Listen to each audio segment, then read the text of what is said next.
नमस्कार, मैं हूं अनुपम। लगातार न्यूज 18 इस वक्त की सबसे अहम और बड़ी खबर पर बना हुआ है। लगातार दिल्ली के हालात पर हम आपको अपडेट दे रहे हैं। किस तरीके से हनुमान जयंती के मौके पर निकाली जा रही शोभा यात्रा में जहांगीरपुरी इलाके में एक समुदाय विशेष के लोगों ने पथराव किया, जिसमें शोभा यात्रा में शामिल लोगों के साथ दिल्ली पुलिस के कई जवान घायल हो गए। उपद्रवियों ने पथराव के साथ साथ आगजनी और तोड़फोड़ की। घायल पुलिस वालों को अस्पताल में भर्ती कराया गया है। मौके पर भारी पुलिस बल तैनात है, जिससे कि उपद्रव बड़ा रूप न ले पाए। दिल्ली में शोभा यात्रा पर पथराव की अलग अलग तस्वीरें भी हमारे पास आई हैं, जो लगातार न्यूज 18 अपनी स्क्रीन पर आपको दिखा रहा है। लगातार जो तस्वीरें हमारे पास आई हैं कि इस दौरान शोभा यात्रा के दौरान वहां पर पथराव हुआ, वहां पर किस तरीके से पत्थर फेंके गए, गाड़ियों को आग के हवाले किया गया, गाड़ियों में तोड़फोड़ की गई। ये अलग अलग तस्वीरें लगातार जहांगीरपुरी की हम न्यूज 18 आपको दिखा रहा है।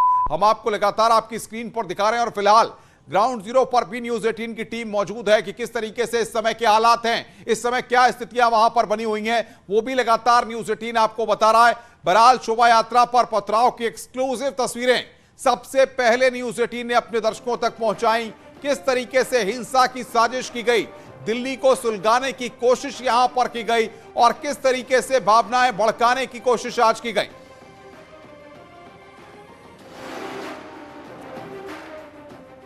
और अब हम आपको शोभा यात्रा में पथराव की और आगजनी की 10 तस्वीरें दिखाने जा रहे हैं। ये 10 तस्वीरें आपकी स्क्रीन पर आप देखिए। शोभा यात्रा निकाली जा रही थी। आरोप है कि मुस्लिम पक्ष ने पथराव कर दिया, जिसके बाद भगदड़ जैसी स्थिति वहां पर हो गई। गृह मंत्रालय हालात पर नजर बनाए हुए है। लगातार गृह मंत्रालय की तरफ से पूरे मामले पर अपडेट लिया जा रहा है और साथ ही साथ अमित शाह ने दिल्ली के पुलिस कमिश्नर से इस पूरे मामले पर बातचीत भी की है। तो ये 10 तस्वीरें आज जहांगीरपुरी में जिस तरीके से हंगामा हुआ, उसकी 10 तस्वीरें हम आपकी स्क्रीन पर आपको दिखा रहे हैं।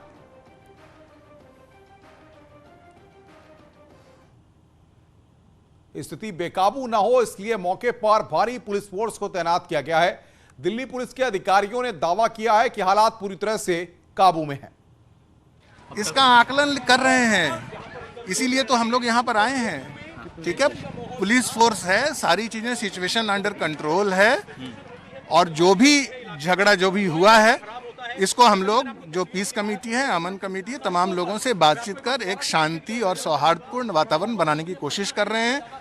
सबसे अपील है और आपसे भी अपील है कि अपने चैनल के जरिए लोगों से अपील करिए कि शांति व्यवस्था कायम रखें। फिलहाल कैसी सिचुएशन है सर? आप देख सकते हैं भाई, सिक्योरिटी टोटल अंडर कंट्रोल है, शांति व्यवस्था है, मौजूद है। कुछ पता चला कि क्या प्री प्लानिंग? नहीं, इन्वेस्टिगेशन का पार्ट है, ये इन्वेस्टिगेशन हो रहा है, इसकी विवेचना हो रही है, उसके बाद पता लगेगा। इधर दिल्ली के मुख्यमंत्री अरविंद केजरीवाल ने भी इस मसले पर अपना रिएक्शन दिया है। उन्होंने कहा है कि कानून व्यवस्था का मसला केंद्र का है, इसीलिए केंद्र सरकार इस सब के लिए जिम्मेदार है। उन्होंने केंद्र की बीजेपी सरकार को कटघरे में खड़ा करते हुए इस मसले पर गंभीर आरोप लगाए। सब लोगों को शांति बनाए रखनी है, सब लोगों को व्यवस्था बनाए रखनी है और अगर ज़रूरत पड़े तो जो एजेंसीज हैं, जो पुलिस है, जो सरकारें हैं जिनकी जिम्मेदारी है, दिल्ली में केंद्र सरकार की जिम्मेदारी है, तो केंद्र सरकार दिल्ली में शांति व्यवस्था बनाए रखें। वहीं भारतीय जनता पार्टी ने कहा है कि जिस तरह से पथराव किया गया है, उससे ये बात साफ जाहिर होती है कि कहीं ना कहीं ये एक बड़ी साजिश है।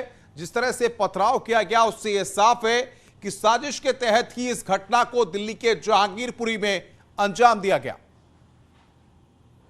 सवाल उठता है कि दिल्ली में आम आदमी पार्टी सरकार जिस तरह से आए दिन दिल्ली के उन इलाकों में, अनऑथराइज्ड कॉलोनी के अंदर, जहांगीरपुरी हो या जमुना पार हो या दिल्ली के ऐसे इलाके जहां पर बहुत कंजेस्टेड आबादी है, वहां पर रोहिंग्या और बांग्लादेशी बड़ी संख्या में घुसपैठ कर रहे हैं और दिल्ली सरकार उनको बिजली के कनेक्शन, पानी मुहैया करा रही है। तो ऐसे में दिल्ली सरकार की भी ये जवाबदारी है कि उन लोगों को, ऐसे सांप्रदायिक उपद्रवियों को वो संरक्षण क्यों दे रहे हैं। दिल्ली के जहांगीरपुरी में हनुमान जयंती के जन्मोत्सव पर पथराव हुआ है। हमने अभी अभी वहां के पुलिस अधिकारियों से भी बात करी, एडिशनल डीसीपी मौके पे मौजूद हैं, उनसे भी बात हुई। ये घटनाएं जो हैं ये अचानक नहीं हुई हैं, साजिश के तहत हो रही हैं। पुलिस तत्काल इसकी जांच करे और दोषियों को सख्त से सख्त सजा हो। हालांकि वहां की स्थिति अभी सामान्य हो रही है, लेकिन जिन लोगों ने पत्थर फेंके हैं, जो लोग दिल्ली में साजिश के तहत हिंसा फैलाना चाहते हैं, ऐसे लोगों की कड़ी जांच होनी चाहिए। मैं समझता हूं जहां से पत्थर आए हैं, जो भी दोषी है, उनके घरों की भी चेकिंग होनी चाहिए। उनके घरों में हथियार तो नहीं है, उनकी आईडी क्या है। मैं समझता हूं इसको हल्के में नहीं लेना चाहिए। ये लगातार जो घटनाएं हैं वो बहुत ही साजिश के तहत हो रही हैं, ऐसा हमें पूरा विश्वास लग रहा है। और मैं मुख्यमंत्री अरविंद केजरीवाल जी से भी निवेदन करूंगा कि ये समय घटना से पल्ला झाड़ने का नहीं है, जिम्मेदारी से भागने का नहीं है। मिल करके ऐसी घटनाओं में दोषी को सजा दिलाने के लिए आगे आना चाहिए। सर, सद्भाव बनाए रखिए, स्थिति नियंत्रण में है और जो दोषी होंगे उनको सजा अवश्य मिलेगी। जहांगीरपुरी में ये जो हमला हुआ है, ये संयोग नहीं है, ये प्रयोग है और इसको आतंकी हमले की तरह ही डील किया जाना चाहिए। दिल्ली पुलिस के ये जो घायल जवान पड़े हुए हैं, इनको देख के हमें समझना चाहिए कि ये आतंकवादी हमला है। और देश में जो पहले कभी कश्मीर में अमरनाथ यात्रियों पे होता था, वैसे हमले जो कश्मीर में जिहादी करते थे, वैसे हमले करौली में, खरगोन में और आज दिल्ली में करने की हिम्मत हो गई है। और ये जहांगीरपुरी वही इलाका है जो बांग्लादेशी घुसपैठियों के लिए जाना जाता है। दिल्ली के दंगों की चार्जशीट में यहीं से लोग बुलाए गए थे। शाहीन बाग के लिए इन्हीं का इस्तेमाल किया गया था। दंगे करने वाले ये घुसपैठी है, इनकी पहचान होनी जरूरी है, इनके घरों पे बुलडोजर चलने जरूरी हैं। एक एक हाथ जिसने पत्थर और बम आज उठाया है, वो हाथ उठने लायक ना रहे, ऐसी निर्णायक कानूनी कार्रवाई होनी जरूरी है। ये छोटे छोटे आतंकी हमले देश भर में करने की कोशिश, देश का माहौल बिगाड़ने की कोशिश, राम भक्तों को, हनुमान भक्तों को, हिंदुओं को दहशत में लाने की, डराने की कोशिश। छतों में पहले से पत्थर इकट्ठे हैं, बम इकट्ठे हैं, बारूद इकट्ठा है। इसके खिलाफ बहुत निर्णायक कार्रवाई होनी चाहिए। जैसे दिल्ली में दंगे हुए थे, उसी प्रकार के दंगों की साजिश है ये जो आज। केंद्रीय गृह मंत्री अमित शाह ने दिल्ली के पुलिस कमिश्नर से बातचीत की है और मामले की जानकारी ली है। गृह मंत्रालय ने पूरे मामले का संज्ञान लिया है। मौके पर अधिकारियों को फिलहाल भेजा गया है और घटना की जांच के लिए टीम का गठन कर दिया गया है। उपद्रवियों की तलाश में वहां पर पुलिस जुटी हुई है। पुलिस की 10 टीमों को फिलहाल लगाया गया है। 10 टीमें इस पूरे मामले की जांच पड़ताल में जुटी हुई हैं। अमित शाह ने आज पुलिस कमिश्नर से घटना के बाद बातचीत की है और इस पूरे मामले की जानकारी ली है। हालात काबू में होने का दिल्ली पुलिस के अधिकारी दावा कर रहे हैं।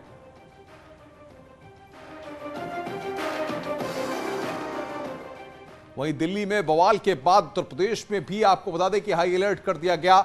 उत्तर प्रदेश के अधिकारी लगातार स्थितियों पर नजर बनाए हुए हैं। दिल्ली से सटी सीमाओं पर चौकसी बढ़ा दी गई है। नोएडा, गाजियाबाद में भी खास तौर पर जो अफसर हैं वो फील्ड में उतरे हुए हैं। लगातार चेकिंग की जा रही है।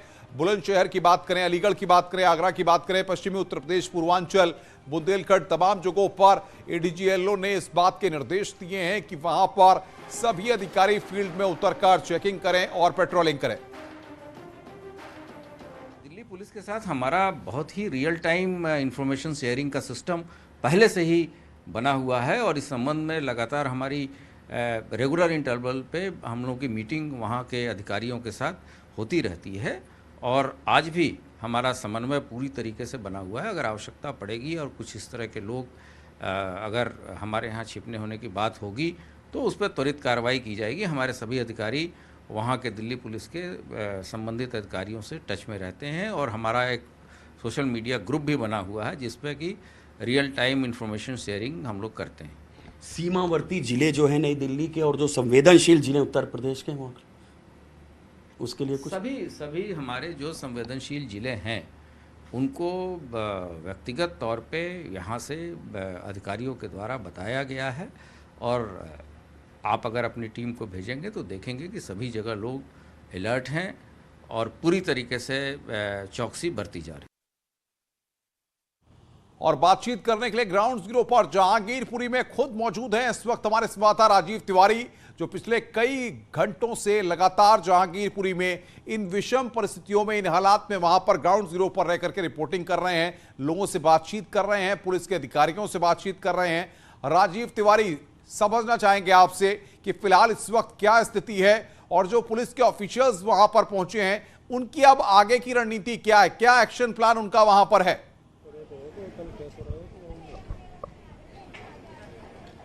देखिए, सबसे बड़ी बात यह है कि जो पुलिस के अधिकारी हैं वो लगातार यहाँ पे मीटिंग कर रहे हैं कि अब हम लोगों को कैसे स्थिति को कंट्रोल करना है, क्योंकि जो स्थिति जब वो लोग पहुंचे तो बहुत ही तनावपूर्ण था यहाँ पे और उसको नियंत्रण में लोग ले लिए हैं। अभी भी लोग अपने अपने घरों के बाहर गेट, जो कॉलोनी का जो गेट है, मैं आपको दिखाना चाहूँगा। देखिए कैसे लोग बाहर निकलने की कोशिश कर रहे हैं और ये जानने की कोशिश कर रहे हैं कि क्या स्थिति चल रही है। हम लोग जानेंगे इनसे।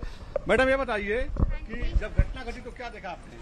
यहाँ पे ना मोमडन लोग हिंदुओं पे अटैक कर रहे थे और ना तलवार लाए, पत्थर लाए और शराब की बोतलें लाए मारने के लिए, और ये लोग जान बचा के भागे और गाड़ियाँ शीशे तोड़ दिए। भाई यात्रा पर किसने, मतलब कहाँ से हमला हुआ? वो पहले उन्होंने बोला है कि मोमडन कह रहे थे इन्हें रैली को लेके आप जाओ, वो कह रहे नहीं हमें अपनी शांति से रैली निकालने दो। जब ये लोग नहीं माने हिंदू लोग तो उन्होंने उन पे अटैक करा के एकदम से।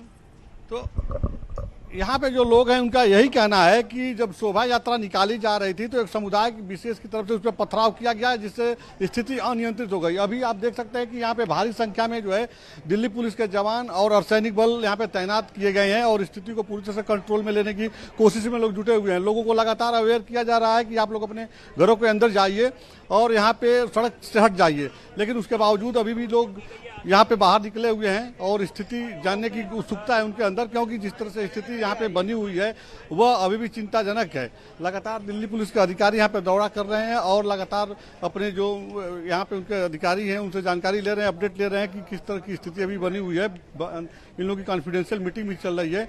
जिस अधिकारी से मेरी बात हुई उनका कहना है कि पूरा मामला जो है ये जांच का मामला है, जांच के बाद ही हम कोई स्टेटमेंट दे पाएंगे। लेकिन आप देख सकते हैं कि यह जब शोभा यात्रा यहीं से इसी मार्ग से निकली थी उस दौरान किस तरह से पथराव हुआ है। ये पत्थर देखिए और ये शीशे कांच के टुकड़ों को देख सकते हैं आप कि कांच से और शीशों से पत्थर से कैसे अटैक किया गया, तो यहाँ पे स्थिति बिगड़ गई। कुछ लोगों का ये मानना था कि दोनों तरफ से पथराव हुआ जिससे इस तरह की स्थिति यहाँ पे बन गई। फिलहाल जो स्थिति बनी हुई है वह नियंत्रण में है, लेकिन अभी भी जो है चिंता का विषय ये है कि एक समुदाय विशेष के लोग अभी भी सड़क पे आना चाह रहे हैं, उनको कंट्रोल किया गया, रोका गया है, लेकिन अगर सड़क पे आते हैं तो हो सकता है कि फिर स्थिति जो है बिगड़ सकती है। फिलहाल यहाँ पे देख सकते हैं कि किस तरह से दिल्ली पुलिस के ऑफिशियल्स वहां पर पहुंचे, क्या कार्रवाई हो रही है यहाँ पर पथराव हुआ था और अब स्थिति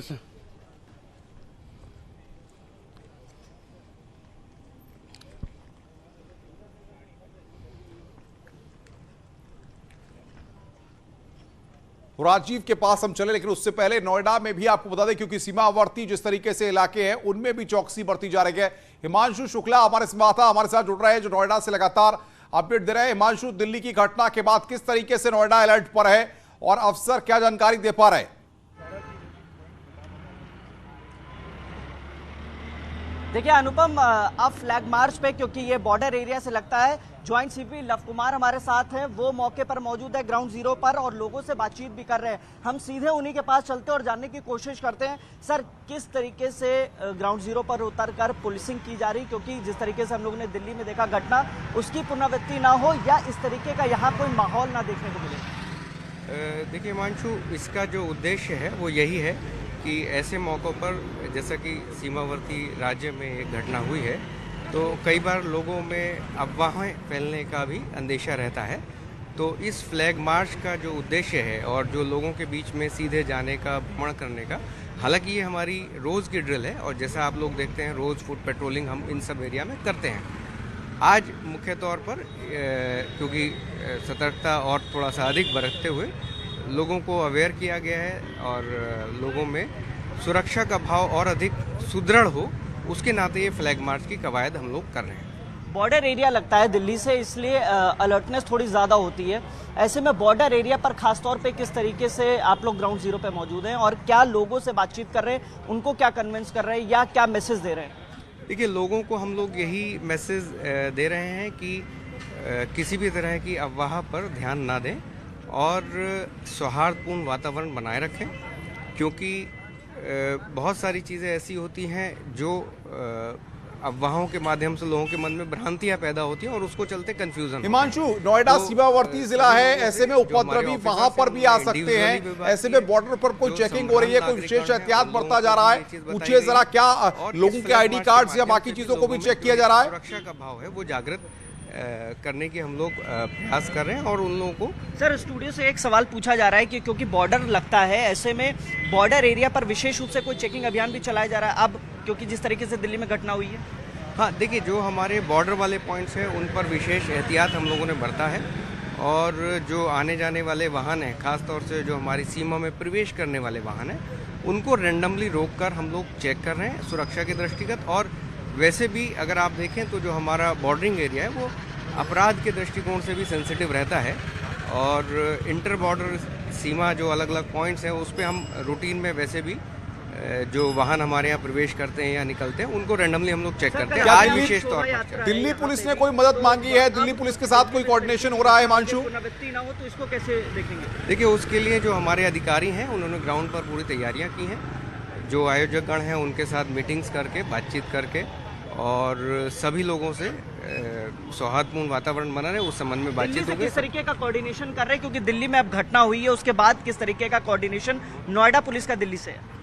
जैसे मैंने आपको बताया, जो हमारे सीमावर्ती पॉइंट्स हैं वहाँ पर हम लोग अपना भी पुलिस बल तैनात करते हैं और जो दिल्ली के सीमावर्ती थाने हैं, सीमावर्ती इलाके हैं, उनसे भी हमारा कोऑर्डिनेशन, सामंजस्य बना रहता है। तो दोनों लोगों का सामंजस्य से जो बॉर्डरिंग पॉइंट्स हैं उन पर हम प्रॉपर चेकिंग कराते हैं और कल भी उस व्यवस्था को हम लोग बरकरार रखेंगे। देखिए, जाहिर तौर पे जिस तरीके से फुट पेट्रोलिंग की जा रही है, यहाँ पर ज्वाइंट सीपी खुद मौके पर है, इसके अलावा एडिशनल डीसीपी, डीसीपी और एसीपी भारी संख्या में फोर्स तैनात है और अलर्टनेस है, लोगों से बातचीत की जा रही है, उनको जागरूक किया जा रहा है, क्योंकि यहाँ पे भी कल शोभा यात्रा है और जिस तरीके की घटना दिल्ली के जहांगीरपुरी में देखने को मिली है उसकी पुनरावृत्ति ना हो, इस तरीके की घटना ना हो, ऐसे फुट पेट्रोलिंग की जा रही है। सड़कों पर खुद पुलिस उतरी हुई है और सघन चेकिंग अभियान बॉर्डर पर चलाए जा रहे हैं। जिस तरीके से आप नजर बना के रखिए, लगातार हम आपसे अपडेट लेते रहेंगे। हिमांशु शुक्ला हमारे संवाददाता हमें अपडेट दे रहे थे दिल्ली की स्थिति पर, जहांगीरपुरी की घटना पर। न्यूज़ 18 लगातार नजर बनाया हुआ है, जो भी अपडेट्स आ रहा है उत्तर प्रदेश को लेकर के या फिर दिल्ली को लेकर के, वो भी हम बता रहे हैं। रुक रहे हैं एक छोटे से ब्रेक के लिए, ब्रेक के बाद जल्द हाजिर होते हैं।